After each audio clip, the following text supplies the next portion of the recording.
Hi. According to the Bible, that there is a time to speak and a time to be silent. At for sure, alam ng marami ang kasabihan na ito. Sa tingin mo, bakit kailangan natin malaman kung kailan tayo dapat manahimik at kung kailan dapat magsalita? Well, in my own views and opinion, ay simple lang.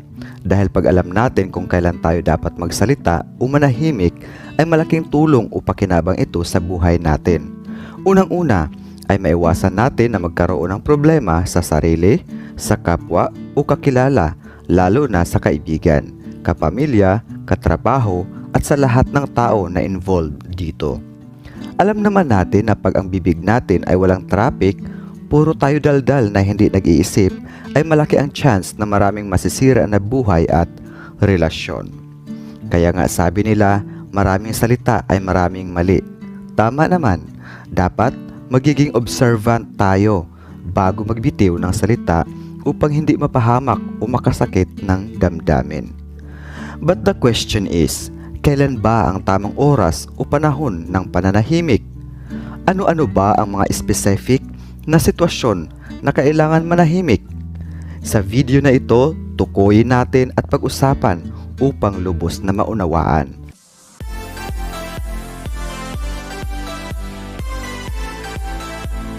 At ngayon, ipagpatuloy natin ang usapin kung kailan dapat manahimik. Una, be silent if you can't talk without yelling. May mga times na paggigil ka sa kausap mo na nakakairita or kahit hindi kayo magkaaway or hindi ka galit, ay napapasigaw ka na umaabot sa punto na nagmumukha na tayong war freak or walang breathing. Yung tipong pag nag-uusap kayo ay akala ng iba ay nag-aaway kayo. Malamang, hindi maganda ang feedback or impact nito sa pagkatao natin. Kaya, dapat idaan natin sa ngiti imbis na makipagtagisan sa sigawan na kala ng iba ay nasa laban. Upang hindi tayo magmukhang maligalig o bungangera. May mga klaseng tao din na pag hindi nila gusto ang kausap or wala sila sa mood makipag-usap, ay automatic.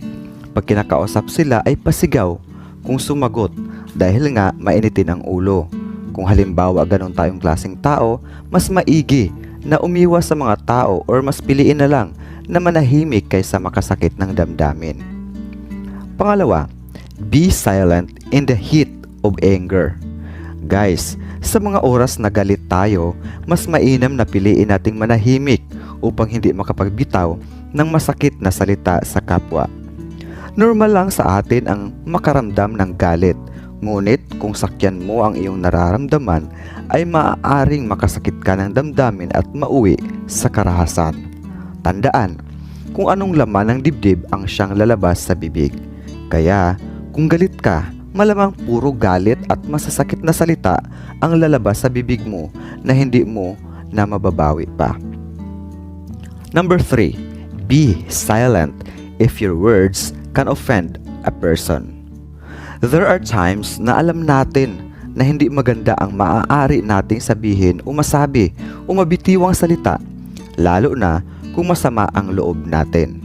At dahil sa gigil natin, mayroon ng mga nakaprogram sa utak natin na hinanakit na gusto mong ilabas sa oras na mixed emotion ka pa. At during that moment, alam mo sa sarili na pag magkaharap kayo ay panigurado na mabitiwan mo ang mga nakaka-offend na salita. Kaya, mas makabubuti na umiwas muna at magpalamig ng ulo at sitwasyon. Number 4, be silent if your words can destroy a friendship. Alam nyo guys, familiar sa atin ito lalo na sa mga taong walang magawa sa buhay, kundi ang magmarites. Madalas kasi, sa pagiging marites ay nagkakaroon tayo ng excitement na maghatid ng balita sa kapwa marites hanggang pasapasa na at madadagdagan pa ang sinabi mo o sinabi natin na maging dahilan upang magkaroon ng tensyon sa kapwa kaibigan. Kung alam mo at ramdam mo na hindi maganda ang mga sasabihin mo, huwag mo nang ituloy pa upang hindi makasira ng pagkakaibigan. Piliin mo yung mga magagandang salita na magpayabong sa friendship nyo. Number 5, Be silent if your silence can save bonds. May mga times na marami tayong alam tungkol sa tao o bagay pagdating sa umpukan or gatherings. Pero kung sa tingin mo, yung mga bagay na nalalaman mo ay makakasira ng samahan kung ibulgar mo, ay mas makabubuti na itikom mo na lang ang bibig mo upang manatiling intact o maganda ang samahan ng grupo o pamilya o magkakaibigan. Kung sa tingin mo ang pananahimik mo ang magsalba ng friendship nyo, huwag ka na lang magsalita. Number 6. Be silent if you don't know the full story. Minsan, sa umpukan, gusto din natin na mag-share or may ma-share na kwento sa grupo o pamilya or magkakaibigan. Well, wala namang masama. Dahil yun ang nagpapatibay ng samahan. Kaso, minsan, kahit hindi natin alam ang totoong story or ang buong kwento ay sinasabi pa rin natin sa iba na nagiging dahilan of misunderstanding. Kasi nga, kulang-kulang ang information na maaaring makasama sa iba at maging sa atin mismo dahil magmukha lang tayong bibida-bida. Number 7. Be silent if speaking will only serve to boost your ego or seek validation. May mga tao na gustong-gusto nila ang magbuhat ng sariling bangko or tinatawag lang self-proclamation dahil sa ego or taas ng pride nila. Gusto nilang patunayan sa iba na mas magaling siya or sila kaysa iba. Alam nyo guys na mas masarap sa tainga kung yung pagpuri o appreciation para sa'yo ay manggagaling sa ibang tao kaysa ikaw mismo ang magpuri sa sarili mo.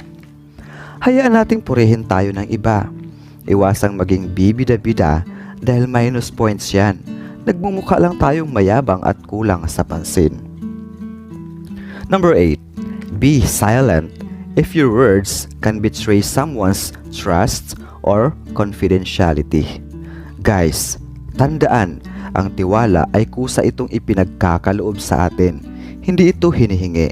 Kaya, huwag nating sirain ang tiwala ng isang tao. Dahil, once na masira mo ang tiwala ng isang tao, ay hindi mo na ito maibabalik pa. Kaya, kung may alam kang sekreto na ipinagkakatiwala sa'yo, pahalagahan mo ito. Piliin nating manahimik upang walang maagrabyadong tao at hindi tayo magmukhang traidor sa mata ng iba. Number 9. Be silent when you are unsure about a topic or lacking of knowledge. Guys, do a further research before you speak upang maiwasan ang pag-share ng maling information na maging dahilan ng kapahamakan natin o sa iba. Kung hindi tayo sigurado, manahimik na lang tayo. Itikom ang bibig natin. Number 10. Be silent when someone is sharing their personal struggles or vulnerabilities. Kung pinagsabihan or ipinagkatiwala sa iyo ang pinagdadaanan or mga kahinaan ng isang kaibigan o tao, huwag mo itong ipasa sa iba na parang wala lang. Pinagkakatiwalaan ka niya, kaya pahalagahan mo siya. We must learn to value someone's presence or kung paano sila magtiwala sa atin. Ang pagmamarites tungkol sa personal life ng iba ay makakasira ng tiwala at pagkakaibigan at samahan ninyong magkakaibigan. Ang pag-share ng kahinaan ay maaari itong gamitin ng iba laban sa kaibigan mo na nagtiwala sa iyo. Mapapahamak siya, syempre. At syempre, ikaw na rin. Sama-sama kayong babagsak dahil nga sa kagagawan mo na hindi mo iniisip kung ito ba'y makakatulong o makakasira sa sitwasyon or relasyon ninyong magkakaibigan o sa taong nagtiwala sa iyo. Kaya dapat pag-isipang mabuti. We should have a choice of words. Timbanging mabuti bago tayo gumawa ng aksyon. Huwag tayong gagawa ng hakbang na maaaring pagsisihan sa bandang huli. Ako po si CJ na nagsasabi, we should weigh the situation based on reason and not on emotion. Thank you and until next video.